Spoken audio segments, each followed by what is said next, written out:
Barbarian Invasion for sure has some of the most interesting starting characters of any Total War game.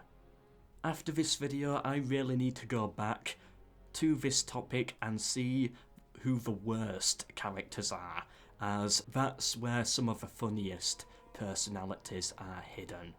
He also has the mother-in-law retinue, following him around everywhere he goes, who has also this to say about him: "And look at the state of you, a disgrace. That's what you are, to think my daughter ever took up with the likes." Give the guy a break. He's got this annoying mother-in-law following him everywhere he goes, and the man's not even married. He's not even married. Give the guy a break.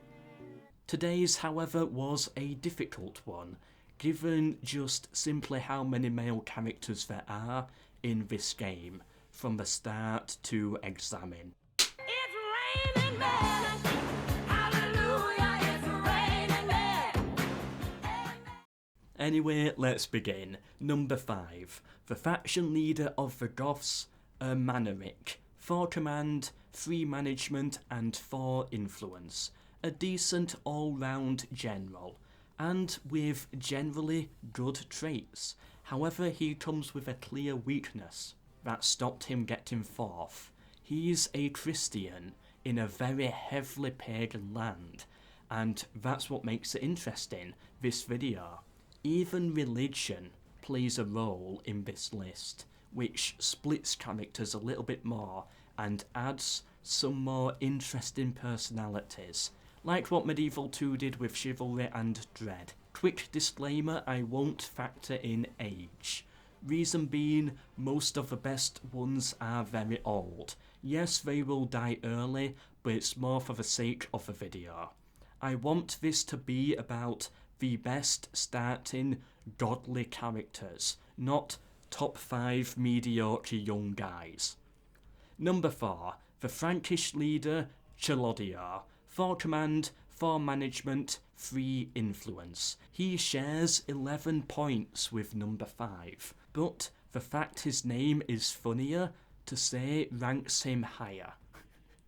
And the fact that he's also a pagan in a pagan land as well, and he has decent traits pushing him forwards that little bit more. Number 3. Faction heir to the Huns, Digizy.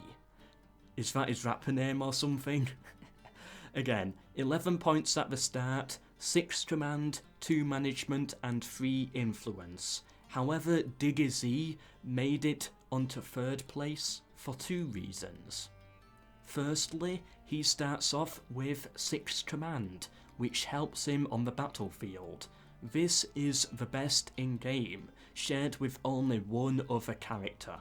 In addition, he also has very good traits, with a focus on public order, which makes their first settled settlement very easy to control, on top of the plus 15% public order from his 3 influence. So a great warlord whilst as a horde, but he's also a great governor as well, once you decide to settle. Okay, I've got a few honourable mentions now this time. Usually I aim for just 1, but there's so many interesting characters in this expansion that I decided to talk about more. Number 1, Publius Flavius. His stats are not that great until you discover that he has 7 influence. In every other aspect he is terrible, which is why he is not on the list. But 7 influence is useful and the highest in the game. Each influence adds 5% public order, which is very handy, especially considering he is part of the Western Roman Empire, plus 35% public order. Number 2, another Roman, Spurius Flavius, also known as the most Christian man to have ever Christianed. Put him in any settlement and he converts it over in just a few turns. making a Christian campaign much easier for the Western Roman Empire, or play pagan and send him into neighbouring lands and have him disrupt that faction's religion and cause unrest in their lands. Either way, you can find a good, interesting and unique use for him. However, besides that, he is lacking in other areas, so did not make it onto the list. Number 3, Visimar, faction leader of the Vandals. 4 command, 2 management, 3 influence, making him decent, yet not worthy enough to be on the list. Although he has a very interesting trait, Despoiler, which adds 30% onto the loot of settlement sacked. And as a faction that starts off the game as a horde faction, this is very handy, so he deserved a mention also. Back to the list, and with number 2 we have Boz, the Summation faction leader, 4 command, 4 management and 5 influence.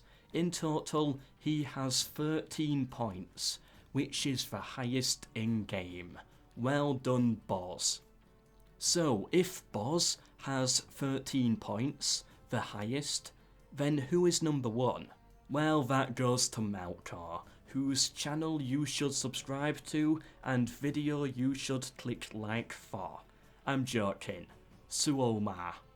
Number 1. The best character in the start of the game goes to the Alemanni faction leader, Omar. 4 command, 5 management, 3 influence. This sets him up with 12 points, 1 less than Boz. But this guy has some very interesting anti-Roman traits.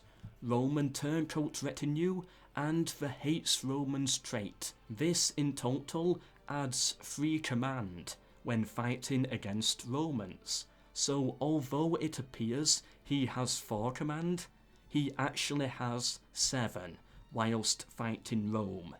And with him being the Alemanni faction leader, who else is he really going to battle against at the start of the game? So the way I see it, he actually has 15 points in total, and does have the highest command at the start, making him the best.